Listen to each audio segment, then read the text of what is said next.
aqui. Ela está sendo batizada, né, hoje. É a primeira vez, né? É isso aí, adentrou. Muito bem, irmãos. Então, vamos recapitular aqui, né? Então, nós estamos chegando aí no final, né? Semana que vem nós temos nosso último encontro sobre esses temas, expressões da religiosidade.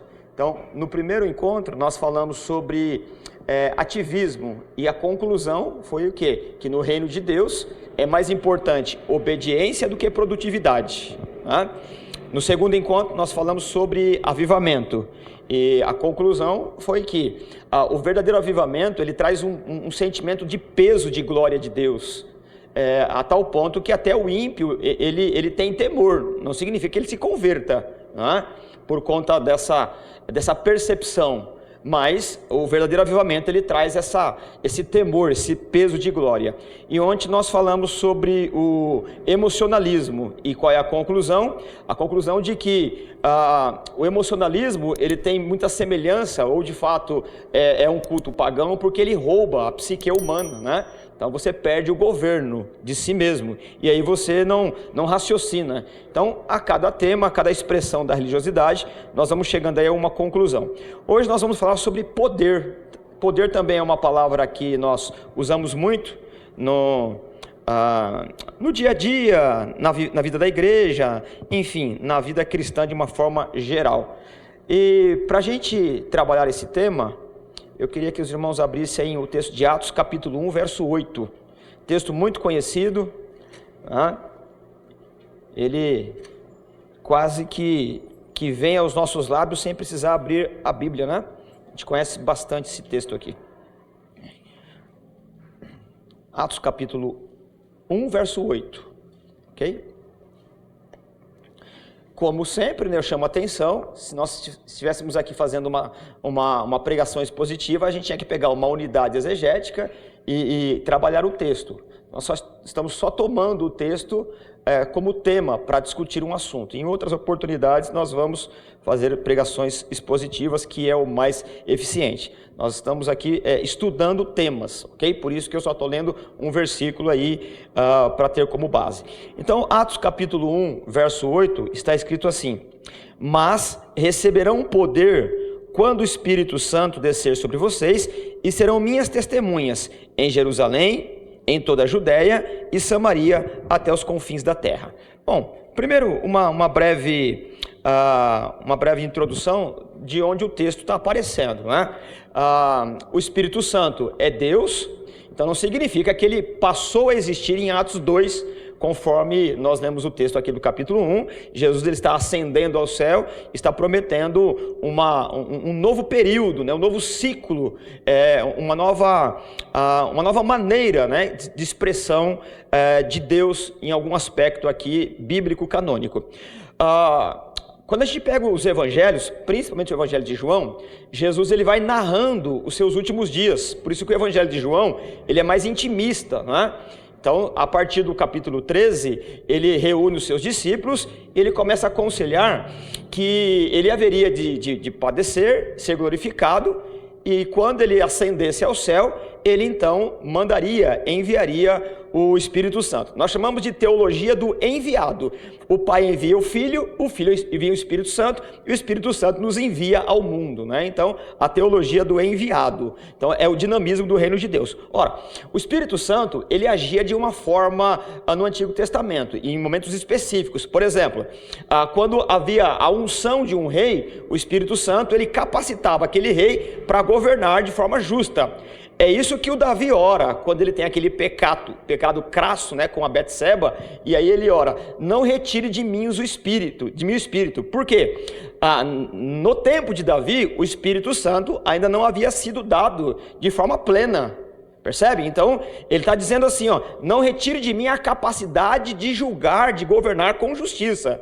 É a partir do capítulo 2 de Atos que o Espírito Santo é derramado, e aí a igreja ela é formada, e você tem um jeito diferente, né, da atuação do Espírito Santo. Então, é mudança de ministério. O Espírito Santo, sendo Deus, sempre existiu, ok? A partir do capítulo 2, onde de fato ocorre a promessa de Joel, a natureza ela reage.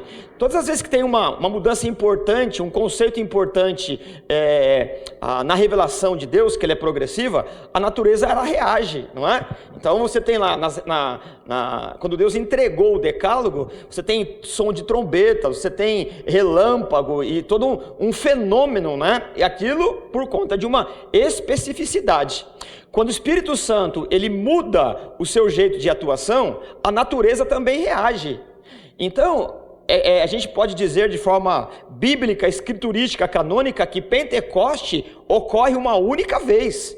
Não se repete, porque o Espírito Santo ele foi dado e agora ou ele habita em você, ou você é regenerado, ou não tem mais a repetição do Espírito Santo de Deus, naqueles termos de Atos 2. Você não tem mais o Pentecoste. Pentecoste é um evento, é um calendário, é uma marca em que o Espírito Santo atuava de forma contingencial, agora ele atua de forma plena. Então, quando você diz assim, vamos marcar um culto de Pentecoste, há algum problema aí, né? Porque o Pentecostes já aconteceu, o Espírito Santo ele já foi dado de forma plena, tanto que a natureza ela reagiu. Você tem ali um fenômeno de falar em línguas. A ideia de falar em línguas do capítulo 2 são línguas que têm uma estrutura gramatical, porque as pessoas ouvem falar nas suas próprias línguas. Você tem um fenômeno ali muito mais de audição do que de falar em línguas, percebe? Então eles ouvem falar nas suas próprias línguas. Então a ênfase a partir dali é o quê? Que o Espírito Santo, esse poder que foi prometido, lembra que foi o que eu comecei dizendo aqui, Jesus quando ele está perto de ser crucificado, de cumprir de forma cabal o seu ministério, ele promete o Espírito Santo, né? E ele vai dizer assim, ó, é o Espírito que convence o homem do pecado, do juízo e da justiça. Então Jesus, ao ser glorificado, ele ascende e aí então no próximo capítulo 2, o Espírito Santo é dado. Então o Espírito Santo ele vai capacitar a igreja para o trabalho que lhe é devido, percebe? E aí ele vai trazer dons para que a igreja sirva de forma adequada.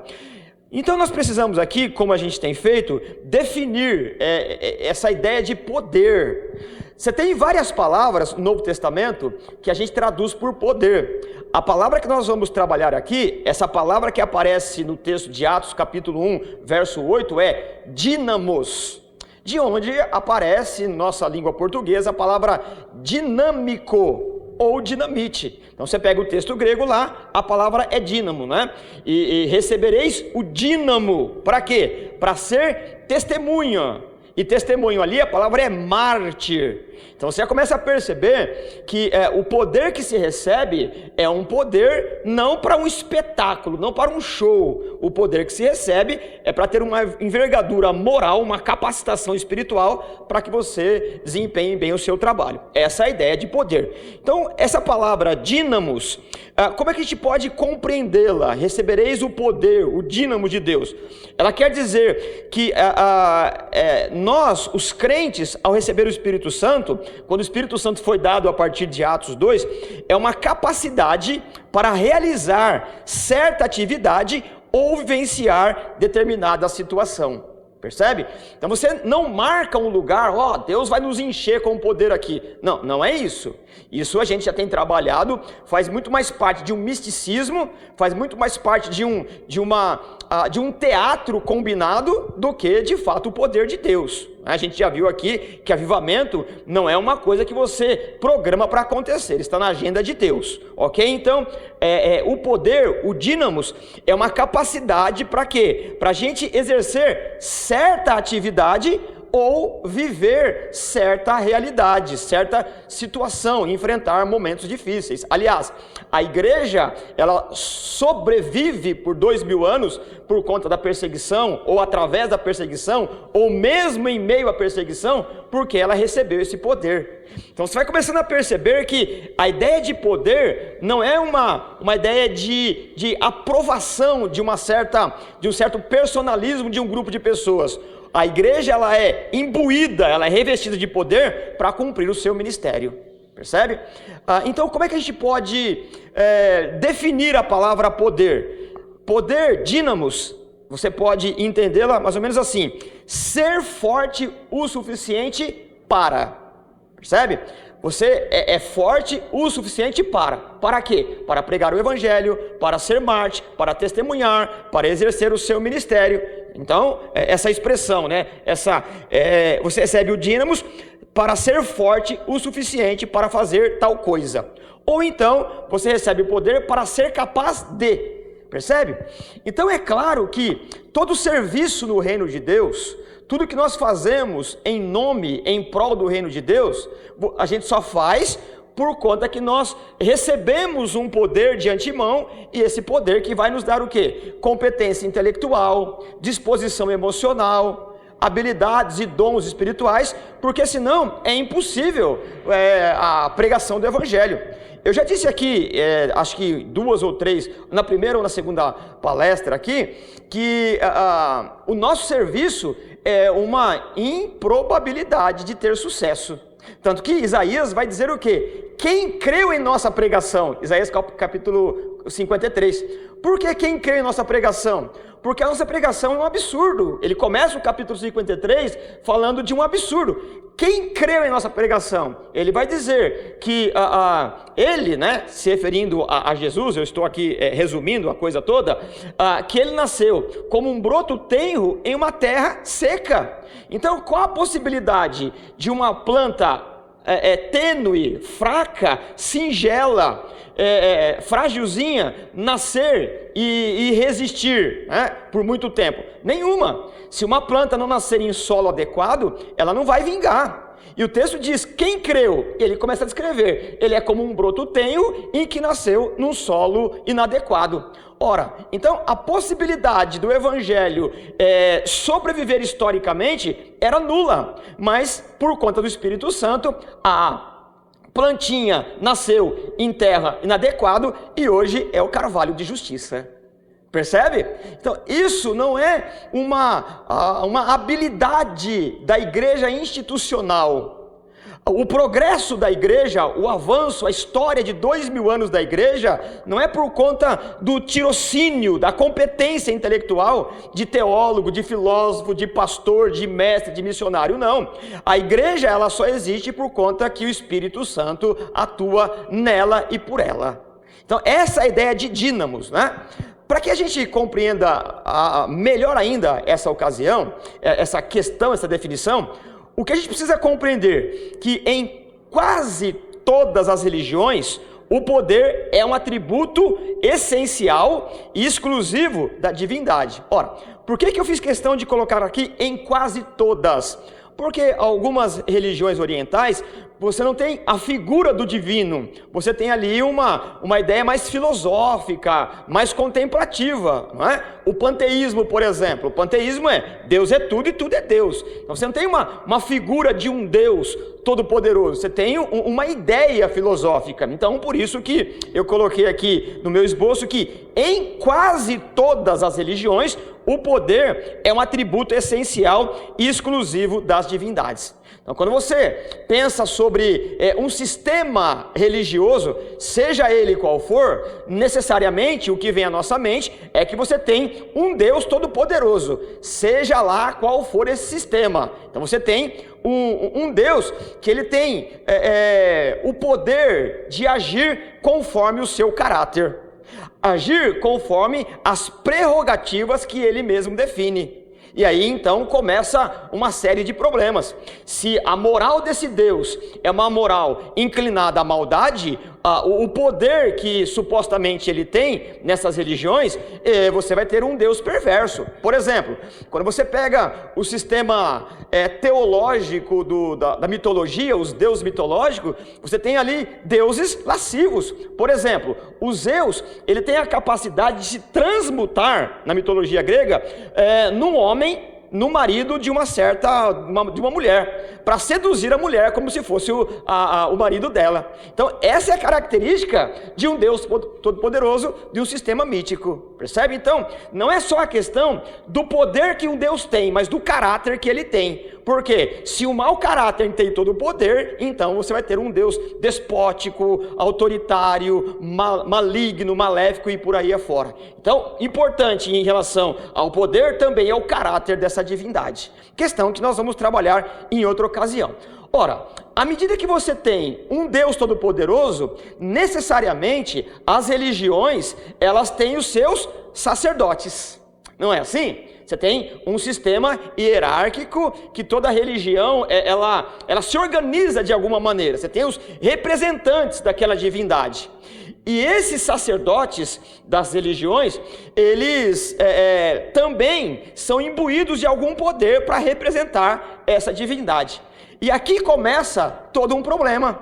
Por exemplo, vamos pensar num pajé, por exemplo, de uma tribo indígena qualquer. Esse sujeito, ele vai estar imbuído de uma autoridade, de um poder, para que ele represente alguma divindade, seja ela qual for. Então ele adquire o respeito das pessoas que estão sendo governada espiritualmente por ele, a partir de um poder. E aí, então você tem ritos, você tem demonstração de supostos milagres, autoridades sobre animais, autoridades sobre encantamento de serpentes e coisas dessa natureza. Porque a autoridade, o sacerdote, um representante de uma religião, de um Deus, ele tem que, de alguma maneira, receber, derivado desse Deus Todo-Poderoso, algum tipo de poder também.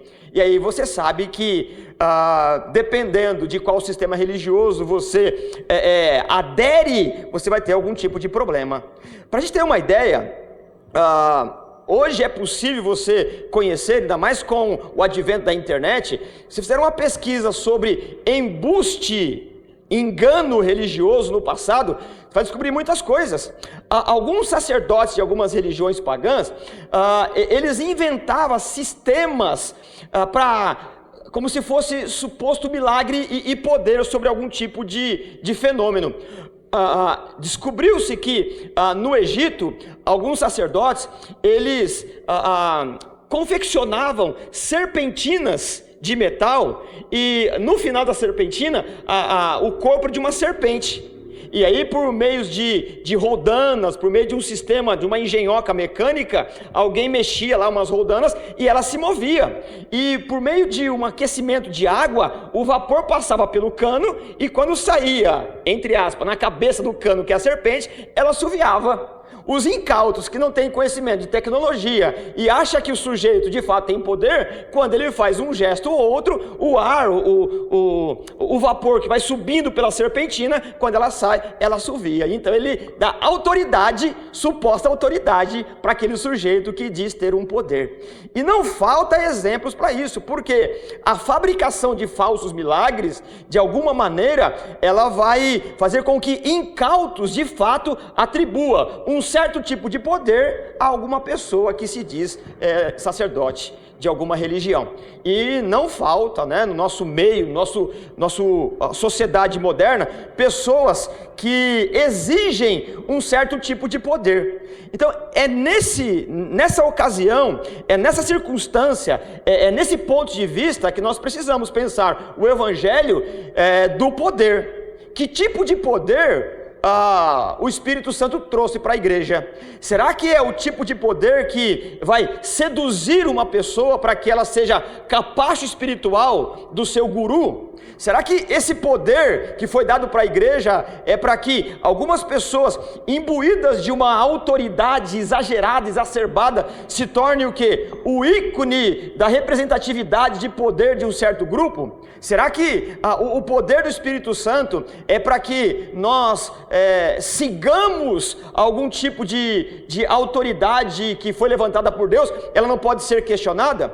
Então você vai percebendo que, principalmente no mundo neopentecostal, aparecem alguns sujeitos que dizem ter revelações, dizem ter experiência extrasensoriais, revelação direta de Deus, e por isso eles estão imbuídos, eles receberam o poder de Deus, e você não pode sequer questioná-los.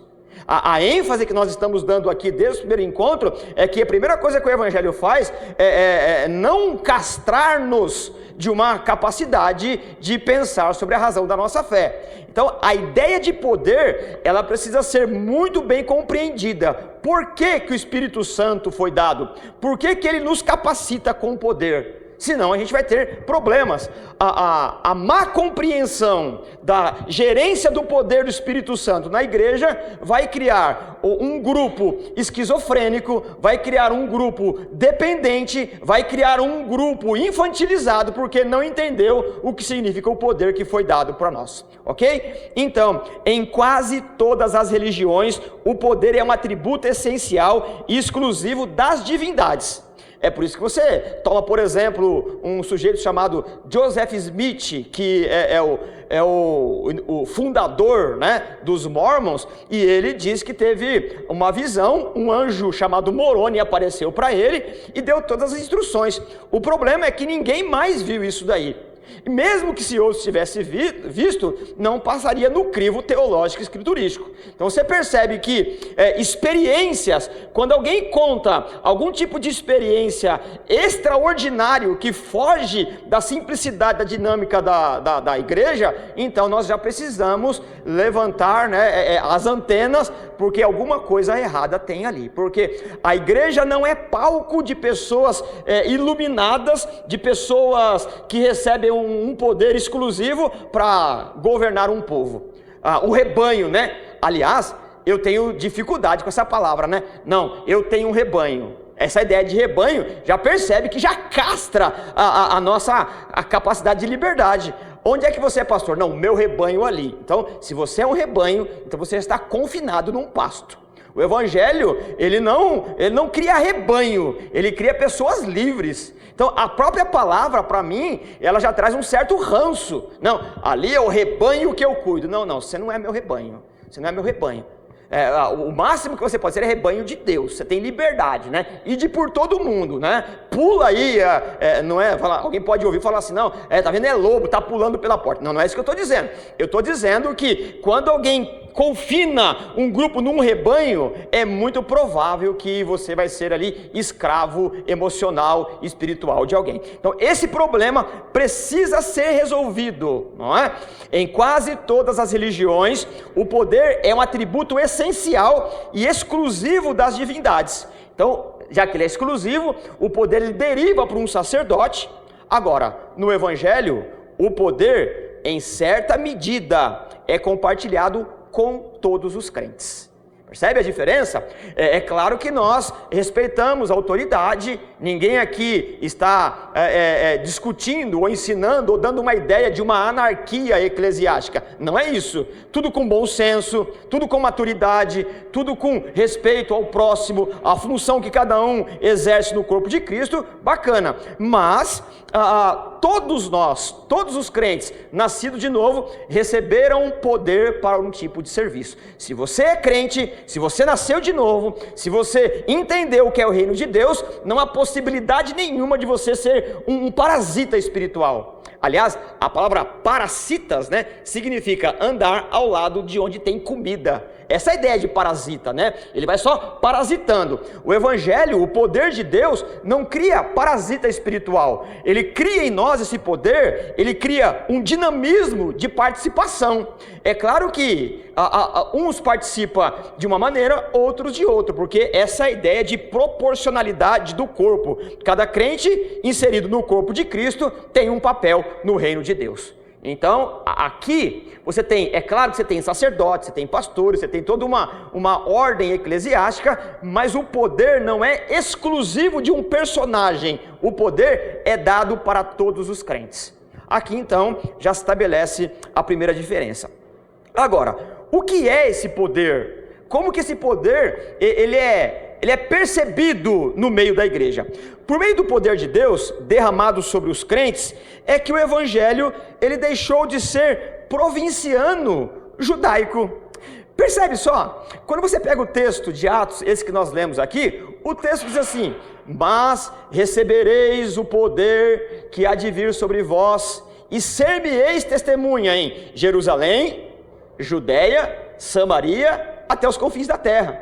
Então você tem aí uma dinâmica, deve sair de Jerusalém, ir para a Judéia, Samaria, e aí alcançar o império todo. Mas quando você pega o texto de Atos, os irmãos não cumpriram essa ordem, eles ficaram em Jerusalém. A igreja, do jeito que ela nasceu em Jerusalém, ela ficou. Ela estava fadada ali a ser o quê?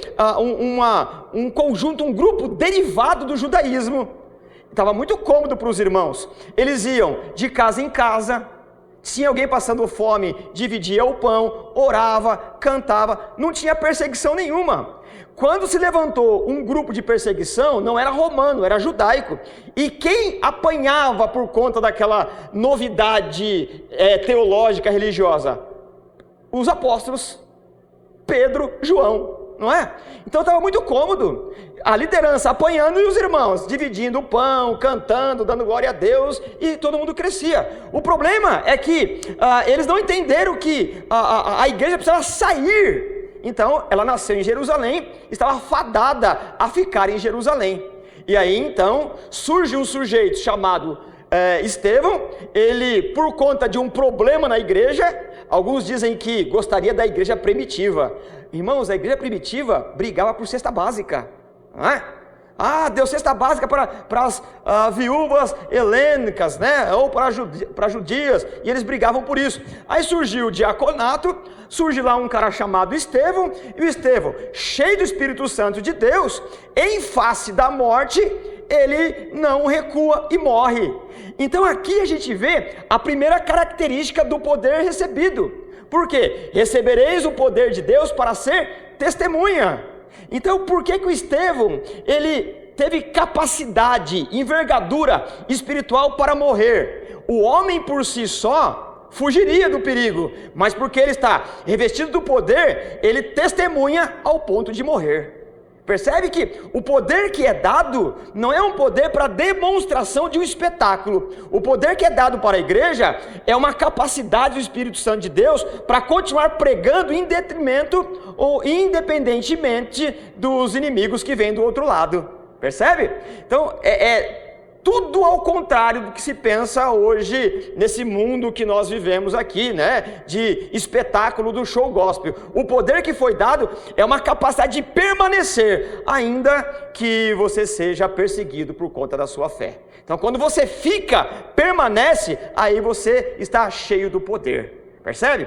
A gente chama isso em teologia de a bendita pedrada. Por que a bendita pedrada? Os irmãos estavam em Jerusalém, não é? E tinha o mandamento lá de Atos 1:8, e ser-me-eis testemunhas. Porque a igreja não obedeceu, Deus mandou a perseguição, e então Atos 8:1, o Estevão morre. Então a gente diz assim, quando a igreja não obedece Atos 1:8, Deus manda Atos 8:1, ou seja, a bendita pedrada. Porque quando Estevão morreu, todo mundo viu que a perseguição havia chegado, não só para os apóstolos, então eles saíram. Quando eles saíram, Samaria foi evangelizada. Percebe? Então a dinâmica do livro de Atos é essa. Até o capítulo 7, eles não cumpriram o mandamento de pregar o evangelho fora dos limites de Jerusalém, mas por causa da perseguição eles fugiram. Quando fugiram, já um mago chamado Simeão já foi evangelizado. Por quê? É o poder de Deus que capacitou cada um deles com dons para saírem da perseguição, e enquanto ia evangelizando. Percebe? Muito bem, então por meio do poder de Deus derramado sobre os crentes que o evangelho deixou de ser provinciano, senão não teria chegado até nós. O mundo conhece Jesus por causa do poder de Deus. Se nós fizermos uma leitura histórica, a possibilidade da igreja sobreviver em meio às perseguições é, humanamente falando, impossível.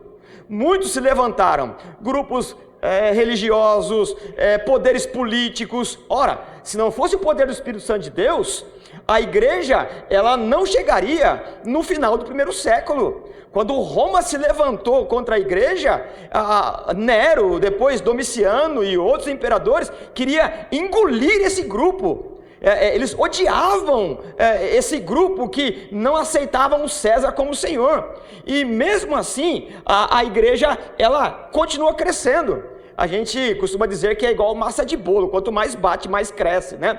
Por isso que se tem a seguinte conjectura, pensamento, de que o sangue dos mártires é a semente da igreja. Quanto mais pessoas morriam, mais a igreja aumentava. Então isso é um mistério.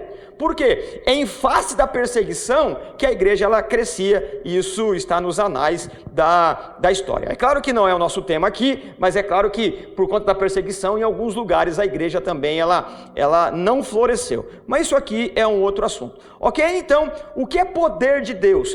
É o Espírito Santo vivendo no meio da igreja de forma dinâmica, gerando em nós esse dinamismo também, para a gente cumprir o papel. É o Espírito Santo dando dons à igreja para que ela se fortaleça em face das dificuldades da pregação do Evangelho, da expansão do reino, para que a igreja pudesse avançar. Portanto, o problema é que a falta de conhecimento e a inclinação do coração do ser humano, né, principalmente do homem não regenerado, faz a ideia do poder ser mal compreendida. E aí então, em alguns grupos, você precisa que alguém coloque a mão na sua cabeça para que você se encha de tal poder, como se ele fosse derivado de uma pessoa especial. E não é assim. Eu não estou dizendo que o ato de colocar a mão não tem um simbolismo. Claro, tudo feito com bom senso, ele tem o seu valor simbólico, mas não é uma transferência de poder, como se eu colocasse a mão na sua cabeça, você estaria energizado, cheio de poder, porque eu sou o homem de Deus para essa época, eu sou fogo puro, e Deus falou comigo, e eu busquei Ele nas madrugadas, e agora venham aqui que vocês vão ver o que é poder. Não, isso não é poder. Isso não é poder, muito pelo contrário, isso soa de forma até desagradável, porque as pessoas que lidam com o Evangelho dessa maneira, acaba se tornando o ponto principal de um grupo, a pessoa ela é reverenciada. Então, essa questão do problema, do poder, é que o problema da falta de conhecimento bíblico, escriturístico, a falta de um ensino adequado, faz com que, aliado, né, com a nossa inclinação para fazer o mal, ela entorpece a mente dos neófitos, dos incautos, dos infantis na fé, e aí começa a se cometer barbaridades como se fossem cheios do verdadeiro poder. Então, não é comum você sair numa avenida como essa, em qualquer cidade por aí, e você encontrar banners, efeitos midiáticos, carros de som, dizendo: venham para cá, que o homem que tem o poder de Deus vai orar por você, ele vai revelar. Irmãos, tem gente que revela até o teu RG. Ora, se eu quiser saber o que está no meu RG, é só tirar do bolso e olhar. Para que alguém vai revelar o meu RG? Não tem efeito prático isso daqui. Absolutamente. Ainda que pudesse, né? Ainda que pudesse. Para que eu quero que alguém revele o meu CPF?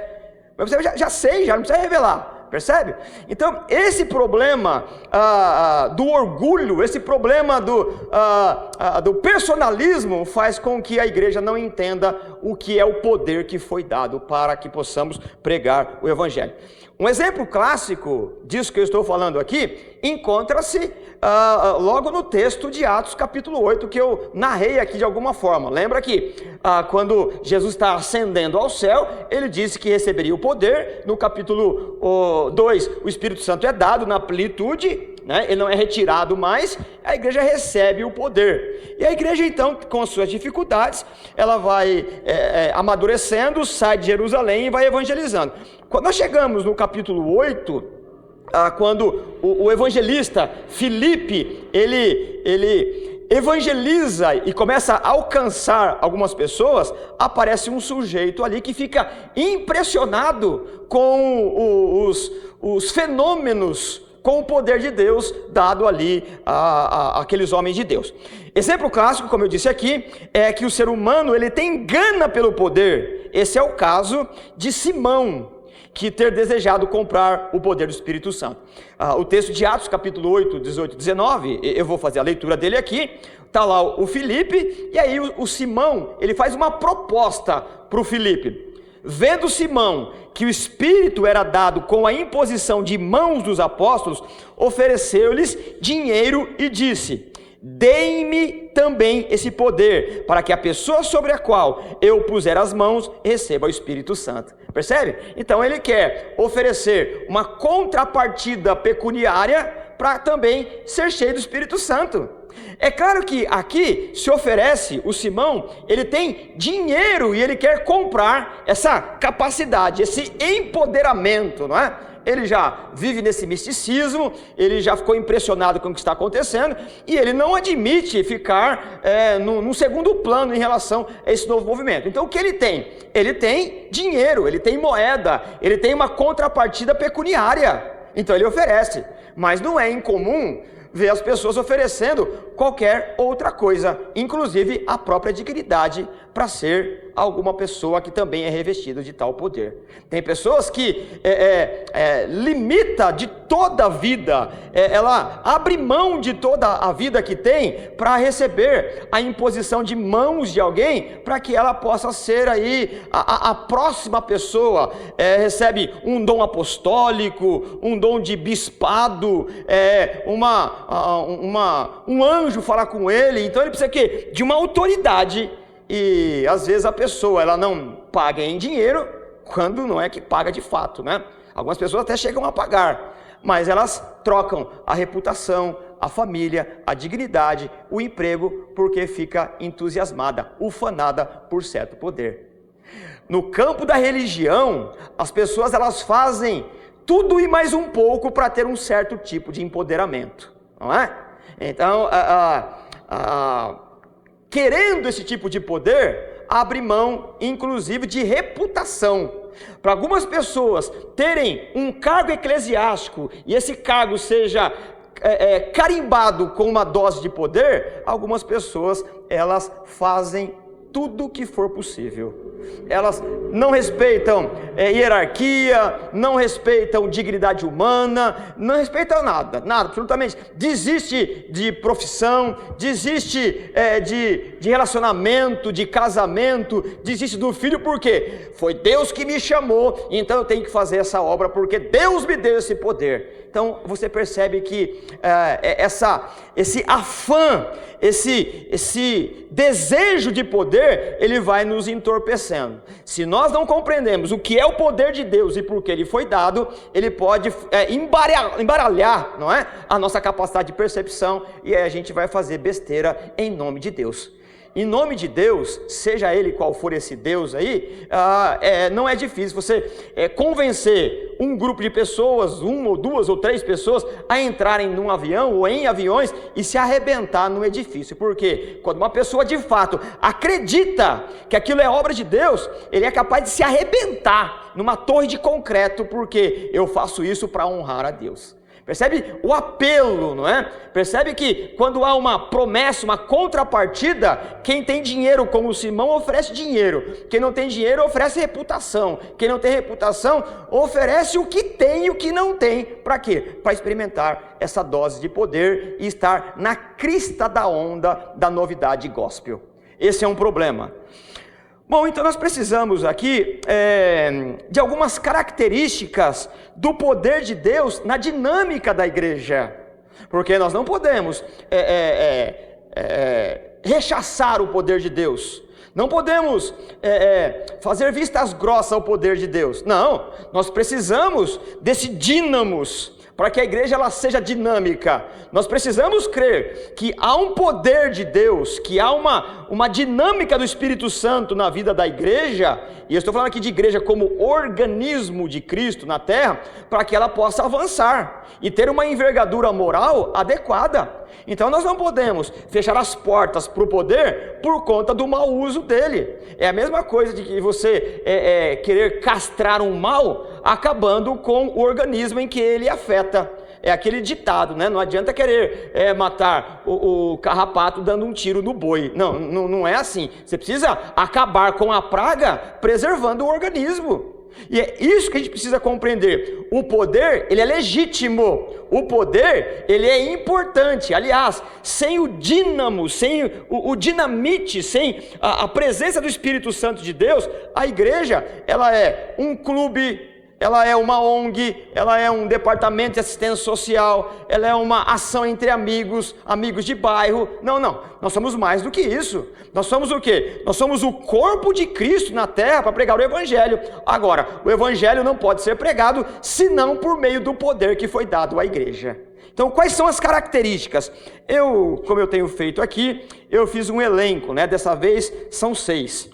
Como eu sempre digo, você pode colocar outras coisas aqui que me passou desapercebido e talvez nem concordar muito com o que eu coloquei aqui, mas é para a gente pensar mesmo. Então a primeira característica aqui da dinâmica do Espírito Santo, do poder, da característica do poder de Deus na igreja, eu coloquei aqui. Primeiro, é conferido por Deus para nos aperfeiçoar na fraqueza. Percebe? Isso, é claro que não é uma fala minha, não é uma novidade que veio da minha competência teológica, não é da minha competência escriturística, é Paulo que diz isso. O poder de Deus nos aperfeiçoa na fraqueza. Ora, primeiro, a gente, como igreja, a gente analisa o nosso trabalho. Se nós fizermos uma análise num raio de ação, aqui nas adjacências desse bairro aqui, num raio muito curto, é muito trabalho. Tem gente afundada em todo tipo de pecado, tem gente se perdendo, e nós não temos forças de modo e de característica nenhuma de tirar as pessoas desse tipo de problema, dessa lama do pecado e da consequência eterna. Então, o primeiro sentimento que nós temos aqui é um sentimento de abatimento, é um sentimento de incapacidade, de falta de operosidade. Como é que eu vou pregar o Evangelho em cada esquina desse bairro aqui? Não há possibilidade nenhuma. Mesmo um grupo como esse, num número razoável, não há possibilidade de nós ganharmos esse bairro para Jesus. Isso fica só na mente de políticos oportunistas que colocam um portal na cidade. Essa cidade é do Senhor Jesus Cristo. E a gente acredita. Né? Isso é só política. Não basta você colocar num portal, essa cidade pertence a Jesus Cristo. É claro que não é assim. Senão vem de outra religião e coloca, essa cidade é de tal religião, essa cidade é de tal religião. É só raciocinar um pouquinho, você vai perceber que isso não é adequado. Então, o primeiro sentimento que nós temos é que foi nos dado uma ordem. Você precisa pregar nos becos, nos valados, ir atrás de cada pecador. O problema é que eles não estão dispostos a nos ouvir. E se não fosse esse problema se fosse só esse, já seria muito dificultoso. O problema é que nós temos uma mensagem que ela não tem, entre aspas, aí, nem pé nem cabeça. Como eu já disse, aliás, o próprio apóstolo Paulo diz que o Evangelho é escândalo para aqueles que se perdem. Escândalo é uma armadilha, né? A palavra escândalo, uma palavra latina, a ideia de que numa estrada a pessoa colocava um fio, um metal, uma corda e cobria com uma espécie de mato, né? Quando um cavalo, uma pessoa ou um animal batia naquele escândalo, naquela corda, um mecanismo era acionado e aí uma rede capturava. Então é como se dissesse, o Evangelho é uma armadilha. Por que é uma armadilha? Por que é escândalo? Porque você vai dizer assim, olha, você está vivendo essa vida porque o Adão pecou lá no Éden, e aí a maldição do pecado, ela é hereditária, e você é um pecador. O problema, o único modo de resolver o problema é você crer que Deus se fez homem, nasceu por meio de uma virgem, ele morreu na cruz para pagar os seus pecados, você precisa aceitá-lo como seu salvador, porque se você morrer em pecado, você vai para o inferno. Ora, essa é uma história esquisita. Agora, essa é a história que a gente precisa contar. A gente só conta essa história porque a gente compreende que Deus é poderoso para levar o pecador ao arrependimento por meio da contação dessa história. Então, diante do problema e diante da história que nós temos o quê? Um abatimento, uma fraqueza. Como é que eu vou levar as pessoas à salvação? Então, não tem competência teológica, não tem investimento financeiro, não tem nada. O que tem é uma mensagem. É isso que eu tenho para te contar. Como é que a gente vai cumprir a ordem de Jesus tendo apenas esses recursos? Não há nenhuma possibilidade. Então é por isso que nós precisamos crer que o primeiro sentimento que nós temos diante da ordem, diante daquilo que nós temos enquanto material de trabalho, é uma improbabilidade diante da grande enfermidade. O mundo perece, então nós estamos abatidos. E aí então a gente clama dizendo: se o Senhor não trouxer esse poder, esse dínamo, esse entusiasmo, esse dinamite que explode, as pessoas não vão dar crédito à nossa pregação. É o que Isaías diz. Quem deu crédito à nossa pregação? Ora, muita gente. Inclusive, nós estamos aqui porque quando você ouviu a mensagem do Evangelho, você foi tocado pelo Espírito Santo de Deus e entendeu que a mensagem é para você. Por que você compreendeu? Porque o poder de Deus capacitou um pregador, um pastor, um irmão, ele cheio de entusiasmo, contou essa história e você disse: é para mim que ele morreu. Percebe? Então, quando você prega o Evangelho, quando eu prego o Evangelho, eu não posso colocar na minha contabilidade: eu preguei e mais uma pessoa se converteu. Ora, se eu pregar e você se converteu, não é uma conversão genuína, porque eu prego aqui, se o Espírito Santo te iluminar, aí então nós celebramos. Foi o poder de Deus, foi o Espírito Santo de Deus que convenceu o homem do pecado, do juízo e da justiça. Então você percebe que poder de Deus é a capacidade do Espírito Santo, sem a qual a igreja ela é inoperante. A igreja ela seria apenas um organismo social. Ela estaria apenas na malha social, tentando diminuir o prejuízo do pecado. E ela nem consideraria pecado, é só um mal social. É a mesma coisa de você abrir uma ONG, ir lá na Cracolândia e tentar restaurar as pessoas apenas por meio psicológico, emocional, sociológico e por aí afora. É claro que você vai ter alguns bons resultados, mas o novo nascimento só pode acontecer pelo poder do Espírito Santo que está em nós e opera por nós. Então você percebe que poder ele é importante.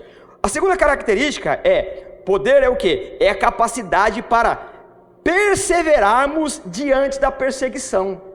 Bom, o primeiro caso, evidente, o Estevão. Diante da ocasião em que Paulo, que nessa ocasião é chamado de Saulo ainda, está pronto a arrebentar a cabeça do Estevão ali, e a imagem é terrível, né? O apedrejamento é estourar o crânio de uma pessoa com um monte de pedrada. Normalmente, né, quando havia um blasfemo, alguns judeus piedosos, achando que fariam um serviço para Deus, ia encurralando uma pessoa, levando para um precipício e empurrava. Quando ela caía lá embaixo no precipício, num barranco, havia algumas pessoas que já juntavam em pedra para arrebentar, para calar um blasfemo. Então o Estevão sabia disso porque ele era daquela cultura, ele sabia, inclusive no sermão dele, no capítulo 7, ele vai dizendo: Deus mandou os profetas, vocês mataram, vieram outros, vocês mataram. É como se dissesse: vocês vão me matar também. Por que ele não arrefeceu? Porque o Espírito Santo de Deus capacitou aquele homem, mesmo em face da morte, não desistir. E a história da igreja mostra isso. Quando nós resistimos a algum tipo de perseguição, a algum problema de ordem moral, alguma perseguição promovida, patrocinada pelo Estado, por grupos sectários ou qualquer outra perseguição, a igreja ela só continua, ela só tem condições de prosseguir por conta do poder que é dado aos crentes.